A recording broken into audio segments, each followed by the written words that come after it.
kalau cuman minat aja, dia tidak punya potensi, susah juga kita mengajarkan. Tapi ada potensi tapi tidak berminat.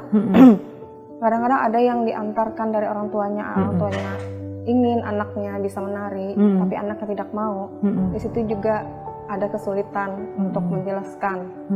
Hal yang paling utama atau paling pertama kali diajarkan itu biasanya apa kalau untuk menari? Karakter malah. Karakter? Iya. Dia datang ke sanggar itu maunya apa? Orang datang itu bermacam-macam ke sanggar. Mau belajar tari, belajar tarinya untuk apa? Bahwa kita belajar tari, belajar seni budaya ini, kita harus mencintai. Tidak hanya sekedar ingin tampil.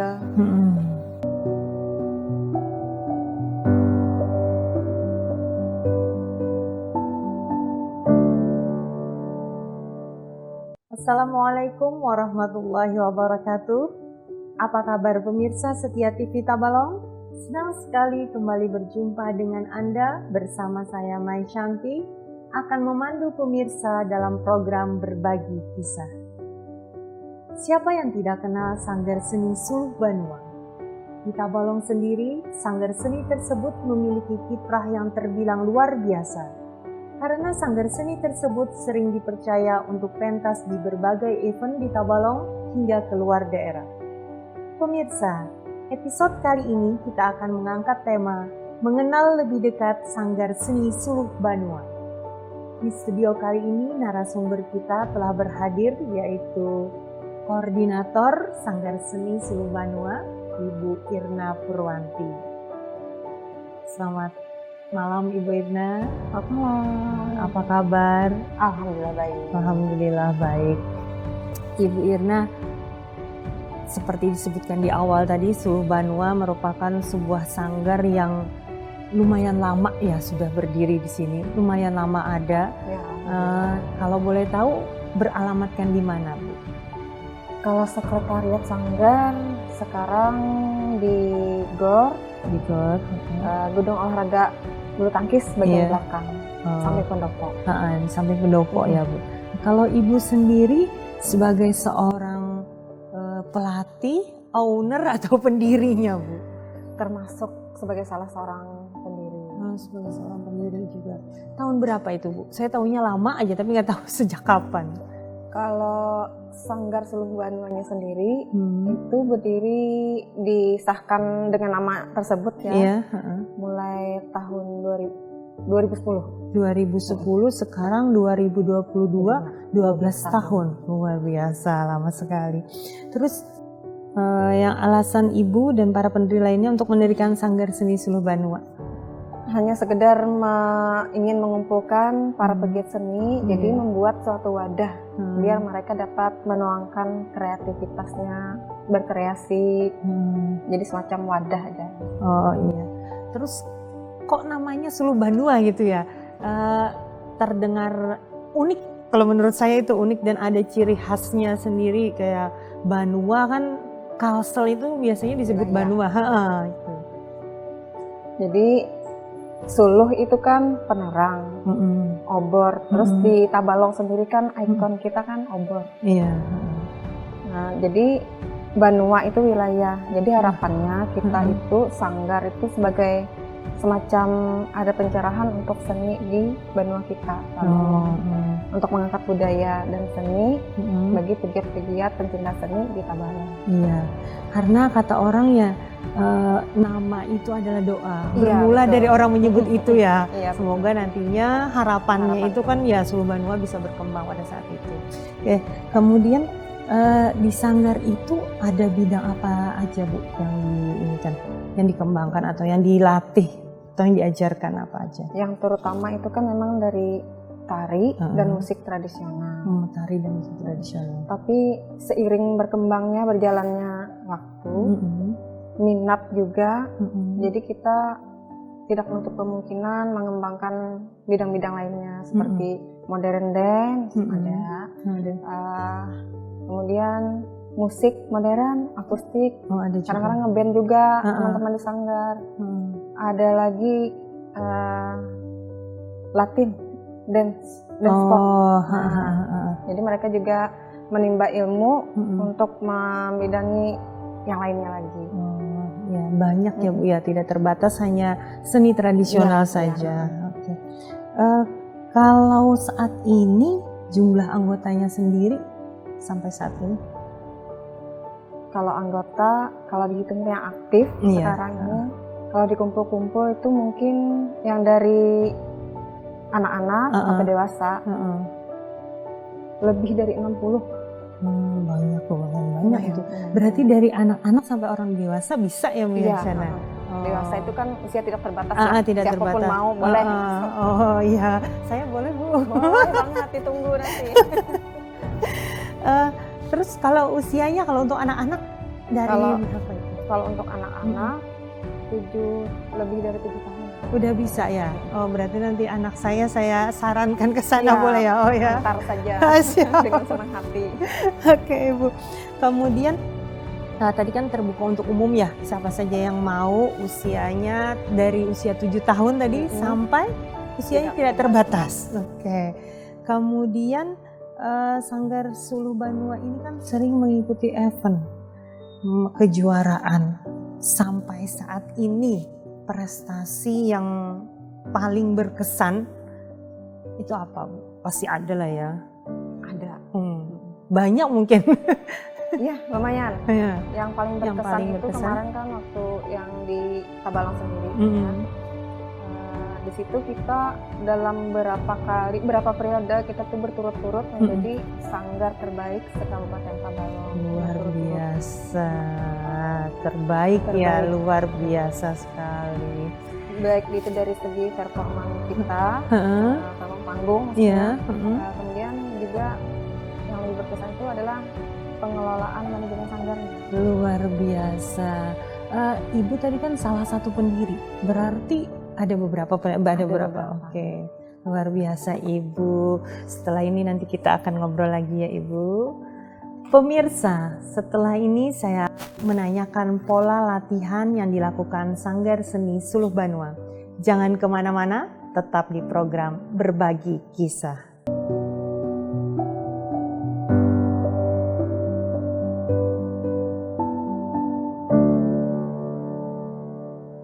Terima kasih pemirsa, Anda masih di program Berbagi Kisah.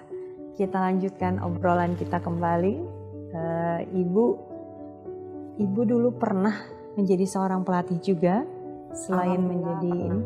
Oh pernah juga ya, berarti tidak hanya sebagai seorang pendiri, tapi juga menjadi seorang pelatih. Pelatih apa Bu di Sanggar itu spesifiknya? Yang pasti pelatih tari. Pelatih tari ya. Berapa tahun Ibu? Atau dari awal berdiri sampai sekarang masih menjadi pelatih? Kalau sekarang sudah mulai tidak lagi, bukan tidak, tapi terlebih kepada sebagai penasehat. Memonitor aja, mengontrol teman-teman latihan. Kalau dulu awal-awal memang melatih sendiri. Seiring jalannya waktu kan, sekarang ini udah berapa tahun ada anak-anak sanggar yang sudah menimba ilmu ke sekolah tari. Setelah keluar kan mereka ada yang jadi guru, terus kemudian memang pendidikannya memang sarjana seni tari. Sarjana tasik ya? Iya, ada yang sarjana tasik, ada yang dari tari sedikit. Jadi kalau dihitung-hitung itu berapa tahun untuk menjadi, maksudnya Ibu menjadi seorang pelatih di sana, yang memang benar-benar terjun langsung melatih? Kalau di Tabalong, di Sanggar Suluh Banua, dari 2010 sampai sekitar 2016-an itu masih 2016. Berarti 6 tahunan ya? Lama Bu, lama sekali. Lumayan lah. Terus kalau jadwal latihannya bagaimana Ibu di sana? Kalau jadwal latihan tuh ada dibagi. Dibagi untuk latihan anak, ada yang untuk umum juga. Jadi untuk anak itu kemarin sebelum pandemi ya, itu untuk anak seminggu itu kita 2 kali latihan. Sore.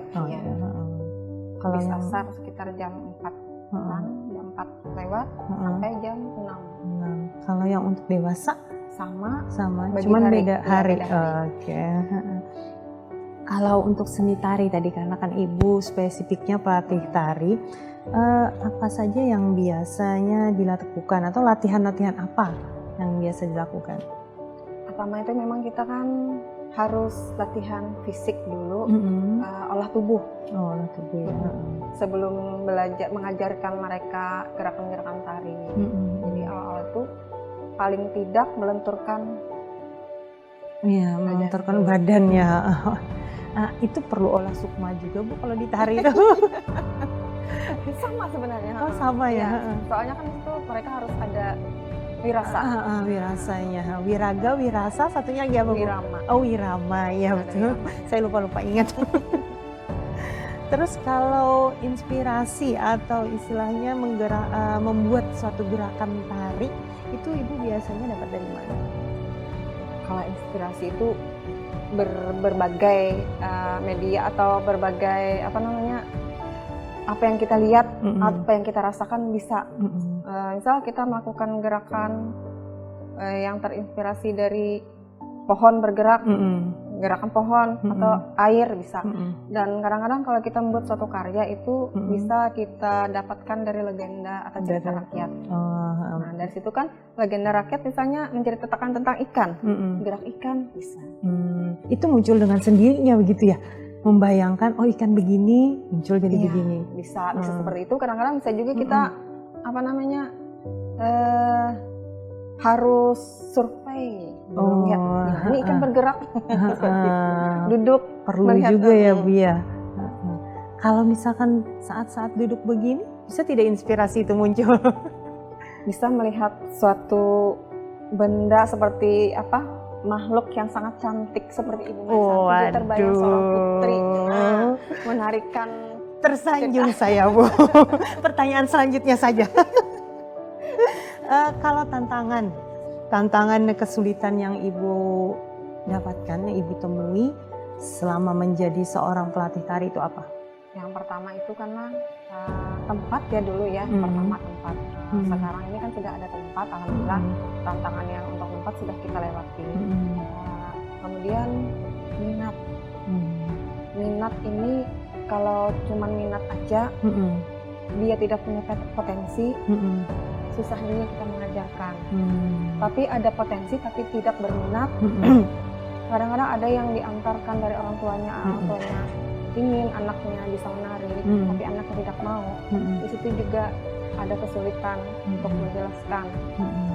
Kadang-kadang dari anggota kita sendiri itu kan macam-macam sifatnya, macam-macam karakter. Nah, mengarahkan itu pun harus ekstra. Ada yang begitu latihan disiplin, ada juga yang tidak. Begitu kita mau latihan, yang lain sudah datang. Ada beberapa orang yang memang disiplinnya kurang, jadi harus diberikan pengarahan, harus diberikan himbauan bagaimana caranya kita yang namanya di sanggar ini kan harusnya kita bersama-sama. Iya, berarti diantaranya tadi tantangannya mendisiplinkan itu ya. Tantangan disiplin itu pertama, mungkin perlu motivasi juga dari dari orang tua. Dan tadi ada minatnya juga. Kalau seandainya dia tidak berminat tapi orang tua memaksa, itu tadi ya. Oke, Bu, kalau misalkan ya ada anggota pemula, hal yang paling utama atau paling pertama kali diajarkan itu biasanya apa kalau untuk menari? Karakter malah. Karakter? Iya. Dia datang ke sanggar itu maunya apa? Jadi kan orang datang itu bermacam-macam ke sanggar. Mau belajar tari, belajar tarinya untuk apa? Apakah dia memang ingin tampil saja, ataukah memang dia ingin menimba ilmunya, dia mengenal budayanya, apa maksudnya? Jadi kita harus menerapkan dulu bahwa kita belajar tari, belajar seni budaya ini, kita harus mencintai, tidak hanya sekedar ingin tampil.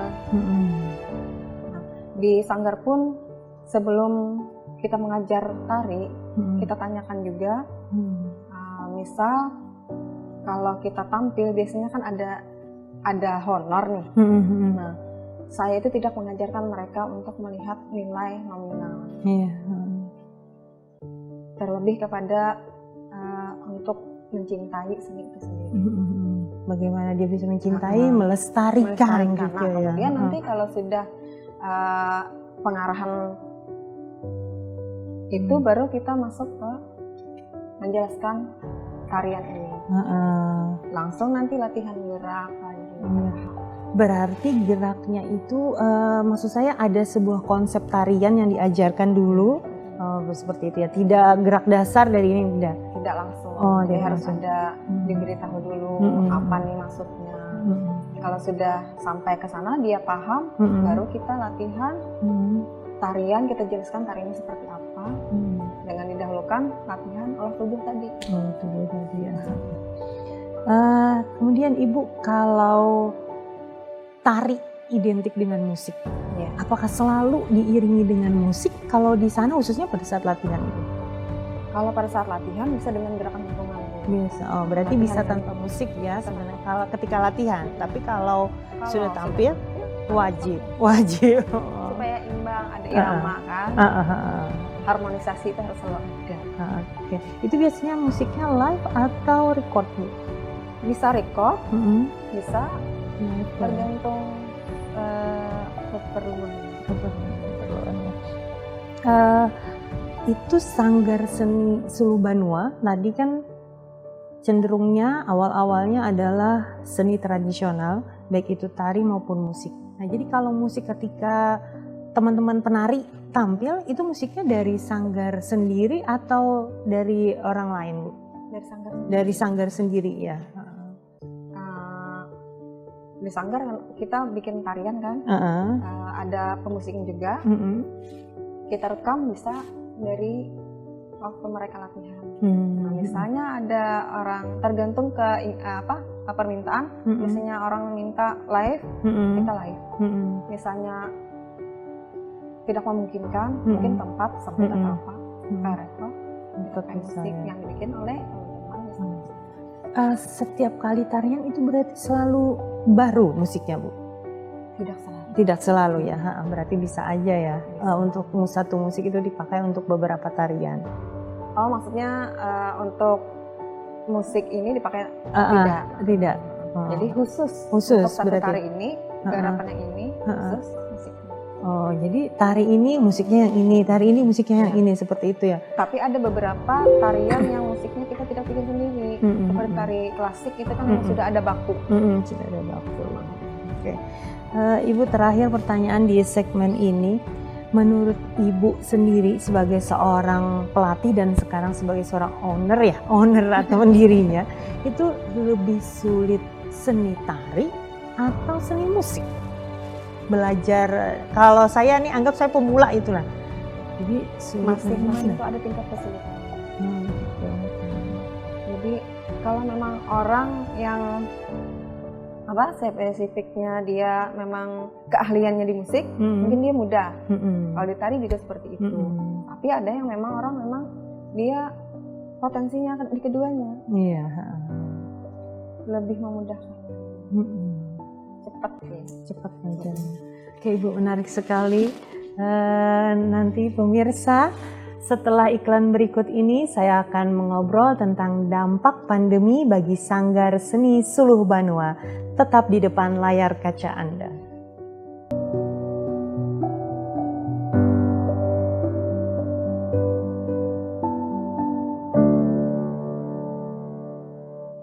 Terima kasih pemirsa, Anda masih setia di program Berbagi Kisah. Kita kembali lanjut ngobrol dengan Ibu Irna. Ibu Irna, di masa pandemi yang lagi parah-parahnya, bagaimana dampak pandemi itu terhadap perkembangan Sanggar Suluh Banua? Apakah sepi job atau bagaimana? Di awal-awal pandemi memang sepi job. Karena memang kita juga membatasi, biarpun ada permintaan, kita tetap membatasi. Dan latihan pun memang kita batasi. Ada beberapa kali memang kita diminta untuk tampil, tapi kita pilih-pilih. Apakah ini mereka mengutamakan prokes? Kalau iya, kita terima. Karena memang anjuran dari pemerintah juga ya saat itu ya. Selain itu kan kita juga tanggung jawab. Ada anak didik ya, anak asuh gitu. Kemudian kalau diingat-ingat itu berapa lama yang seperti itu? Ya istilahnya yang sepi job lah. Awal pandemi itu memang sepi banget. Pas sudah sampai ke sini ya. Sekarang udah sudah terbiasa. Alhamdulillah sudah mulai lancar. Oke. Jadi mungkin sekitar ya 10 bulanan mungkin ada ya vakumnya itu. Pandemi kan sudah 2 tahun, 1 tahun, 1 tahunan, 1 tahunan ya. Kalau untuk saat ini bagaimana? Alhamdulillah sudah normal. Cuman ini masih kalau kegiatan sanggar masih belum. Oh masih belum. Karena lamanya sanggar tidak digunakan, otomatis kan banyak debu, lama tidak ditengok. Tapi beres-beres dulu. Iya, masih tetap menerima kalau job lancar lah istilahnya ya. Alhamdulillah lancar. Kalau tampilnya itu biasanya di mana? Kalau kita di Tabalong, kadang kalau ada acara-acara di pemerintah daerah, kita ditampilkan sering di pendopo atau di wisma atau kalau bisa juga kalau di perusahaan ada kegiatan. Berarti tidak tertutup hanya istilahnya dari pemerintah daerah saja yang mengundang, swasta pun juga ya di seputaran Tabalong. Iya, yang pasti seputaran Tabalong. Kalau pernah tampil yang jauh keluar daerah atau gimana gitu? Alhamdulillah kalau di luar Tabalong, maksudnya masih satu lingkup Kalsel di daerah tetangga, Talangan, Karingin, Lehari kemarin, yang sering tuh ke Banjarmasin. Kemudian pernah juga ngajak teman-teman sanggar, sama juga dengan pemerintah daerah. Kita sering mengikuti ke kegiatan-kegiatan di luar daerah, pernah membawa sampai ke Jakarta. Sementara di situ sih. Luar biasa. Paling jauh berarti itu ya di Jakarta itu ya? Beberapa kali tapi ya, dengan orang yang sama atau yang berbeda? Bergiliran. Bergiliran. Berapa biasanya yang diberangkatkan, berapa orang? Itu kemarin karena sesuai permintaan dari yang punya maksudnya punya acara ya? Bukan, yang memberangkatkan. Memberangkatkan dari dinas, bukan yang bersangkutan itu. Mintanya karena terbatas, jadi penarinya 5, pemusiknya 5. Berarti live musiknya ya.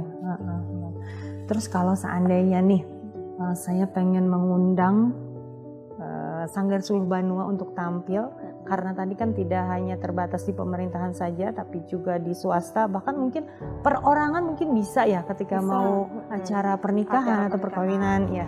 Perhelatan apa gitu. Iya, kira-kira budgetnya berapa? Sekomplit-komplitnya lah istilahnya. Kalau musik langsung, musik live-nya berapa dengan pemusik, atau kalau dengan yang record-nya berapa? Kisarannya. Kalau logikanya ya,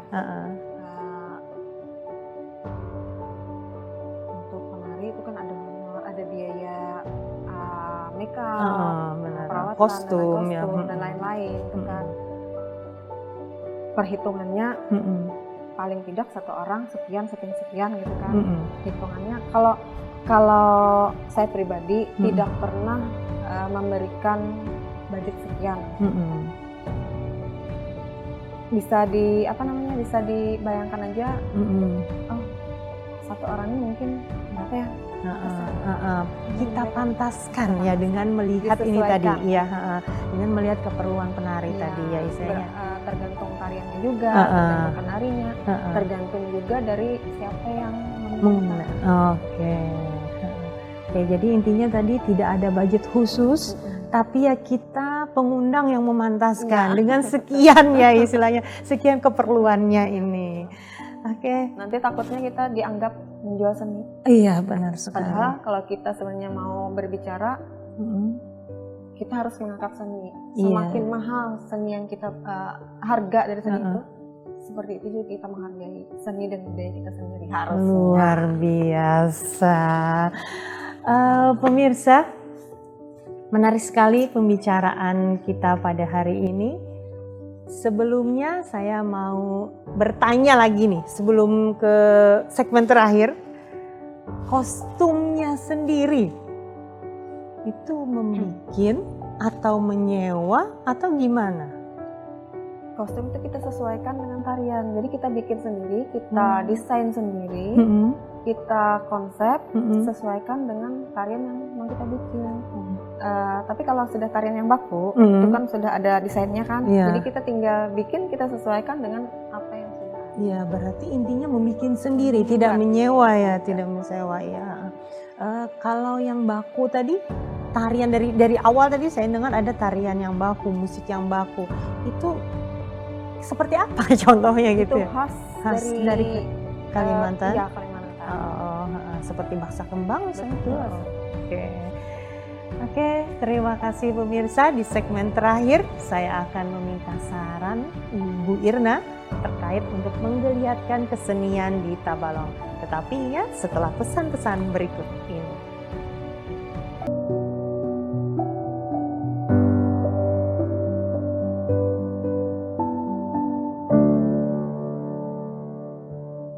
Terima kasih pemirsa setia TV Tabalong. Kita lanjut lagi obrolan kita. Oke Ibu, Sanggar Seni Sulubanua itu tidak hanya sukses, tidak hanya terkenal di Kabupaten Tabalong saja, seperti tadi Ibu sebutkan ya. Beberapa kabupaten di Kalimantan Selatan sudah pernah dijajaki, bahkan sampai ke Jakarta. Dan dapat bertahan sampai saat ini. Alhamdulillah tetap eksis 12 tahun ya, sudah 12 tahun. Tipsnya itu bisa berbagi Bu, tipsnya apa aja? Jadi untuk bertahan itu kan tidak mudah sebenarnya.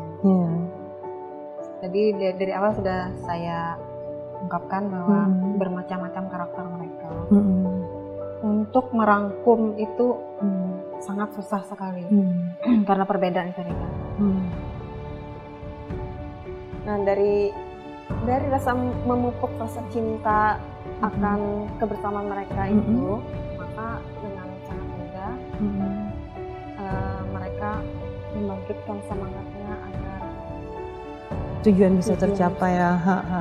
Dengan bersama-sama. Dengan bersama-sama tadi. Apalagi saya dengar tadi pernah mendapatkan juara ya untuk manajemennya ya. Berarti berkat kebersamaan tadi. Iya. Untuk apa?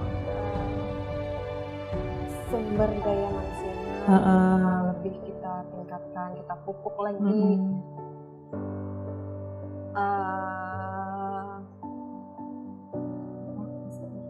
Sumber daya manusianya nih. Dia apa jadi? Itu Pak? Iya. Meningkatkan kualitas. Meningkatkan kualitas, baik dari anggota sendiri, dari kualitas karya dan lain sebagainya. Karena dari karya kita kan orang melihat. Kalau kita stuck di situ-situ saja, tidak ada maju-majunya karya kita, orang akan bosan. Kalau kita selalu berinovasi, tambah kreatif, orang akan semakin melihat nilainya kita ini Sanggar. Iya.